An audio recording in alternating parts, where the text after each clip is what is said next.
Καλησπέρα σε όλους όσους παρακολουθείτε το Rock Overdose και την καινούρια μου στήλη Ask the Guitar Coach. Η πρώτη ερώτηση για σήμερα έρχεται από τον Γιώργο Αναστασίου, ο οποίος με ρωτάει: θέλω να μάθω ηλεκτρική rock metal κιθάρα. Ποια είναι η πιο σημαντική συμβουλή που θα μου δώσεις? Γιώργο, η απάντηση είναι πάρα πολύ απλή για μένα. Η πιο βασική συμβουλή είναι και η απλούστερη. Πρέπει να βρεις ένα δάσκαλο ηλεκτρικής κιθάρας. Πολλοί κόσμος πιστεύει ότι δεν είναι απαραίτητο και ότι υπάρχουν διάφοροι metal κιθαριστές, όπως παράδειγμα ο Malmsteen και μερικοί ακόμα, που δεν είχαν δάσκαλο κιθάρας και όμως έγιναν και φοβεροί και τρομεροί παίχτες. Δυστυχώς τα πράγματα δεν είναι τόσο απλά.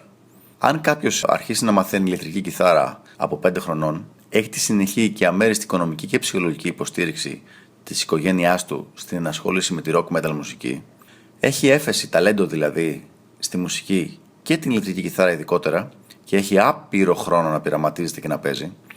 Μιλάμε τώρα για 6 έως 12 ώρες την ημέρα για σχεδόν 10 χρόνια. Τότε όντως υπάρχει μια μικρή πιθανότητα να μπορέσει να μάθει μόνος του και να γίνει πραγματικά καλός κιθαρίστας.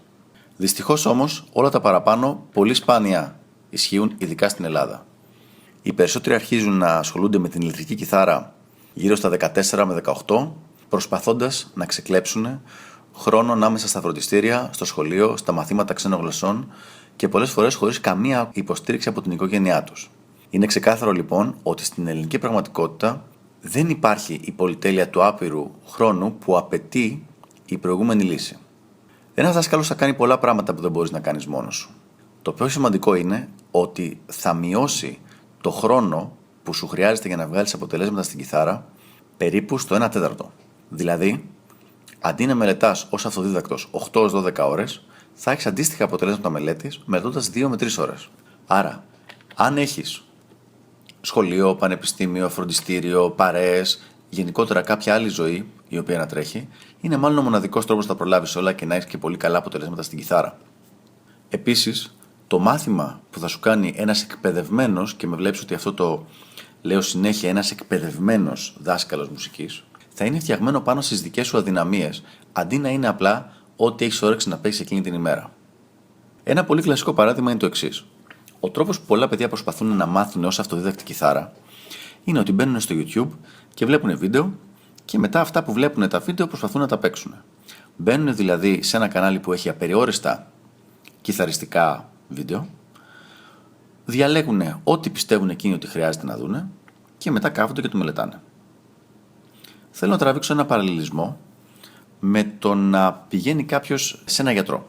Ας πούμε ότι κάποιος αισθάνεται κάποιες ενοχλήσεις, λέει δεν είμαι καλά. Πάει λοιπόν στο γιατρό, ο γιατρός τον εξετάζει, βγάζει μία διάγνωση, μετά του βγάζει μία συνταγή γιατρού, τα φάρμακα που πρέπει να πάρει, και τον στέλνει και στο φαρμακείο να πάρει τα φάρμακα τα συγκεκριμένα. Και μετά, κάθε εβδομάδα ή κάθε 15 μέρες, μέχρι να λυθεί το πρόβλημά του, τον ξαναπαρακολουθεί για να του δίνει feedback, να είναι διαδραστική όλη η διαδικασία. Έτσι ακριβώς γίνεται και με το δάσκαλο κιθάρας. Όταν ένας μαθητής ξεκινάει guitar coaching μαζί μου, έρχεται, παρατηρώ τα πράγματα που παίζει, του κάνω συγκεκριμένες ερωτήσεις. Από αυτές τις ερωτήσεις και τα παραδείγματα που θα παίξει ο ίδιος, εγώ βλέπω 250 περίπου διαφορετικά πράγματα στο παίξιμό του. Ανάλογα λοιπόν με τα αδύνατα σημεία, βγαίνει μία διάγνωση και κατόπιν ξεκινάει η συνταγολόγηση, όπως λέγαμε, με την ύλη του, η οποία ύλη είναι φτιαγμένη για τις δικές του αδυναμίες.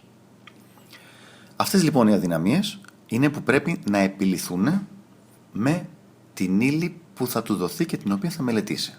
Κατόπιν η ύλη αυτή εκτυπώνεται και του δίνεται και κάθε εβδομάδα ή κάθε 15 μέρες ξανάρχεται για να δούμε πώς προχωρούμε. Είναι μια διαδικασία πάρα πολύ κοντινή με αυτή που θα έκανε κάποιος που θα πήγαινε σε ένα γιατρό επειδή δεν αισθάνεται καλά.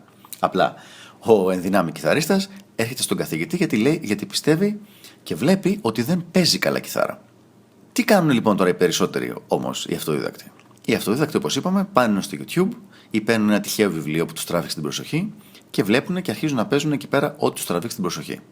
Αυτό δυστυχώς είναι ιατρικά το αντίστοιχο με το να λέει κάποιος: ρε παιδιά, δεν αισθάνομαι καλά, δεν είμαι καλά. Κάτι έχω, κάπου πονάω, κάπου δεν αισθάνομαι καλά. Και αντί να πάει σε ένα γιατρό, πηγαίνει στο φαρμακείο, κοιτάζει όλα τα φάρμακα που είναι στον τοίχο και διαλέγει ποιο φάρμακο θα πάρει από το πόσο του αρέσει το packaging, δηλαδή το πακέτο. Και μετά παίρνει αυτό το φάρμακο, και περιμένει να γίνει καλά. Όσες είναι οι πιθανότητες λοιπόν το να γίνεις καλά σε μια αρρώστια την οποία δεν ξέρεις ότι έχεις, παίρνοντας ένα τυχαίο φάρμακο από το φαρμακείο, τόσες είναι και οι πιθανότητες για κάποιον να μπορέσει να μάθει μόνος του, βλέποντας απλά βίντεο από το YouTube και κατεβάζοντας PDF και παρτιτούρες και προσπαθώντας να παίξει μόνος του. Είναι ένα πράγμα το οποίο είναι εφικτό σε λιγότερο από 1% των περιπτώσεων. Αυτά από μένα για τώρα. Θα προχωρήσουμε σε λίγες μέρες με τις επόμενες ερωτήσεις.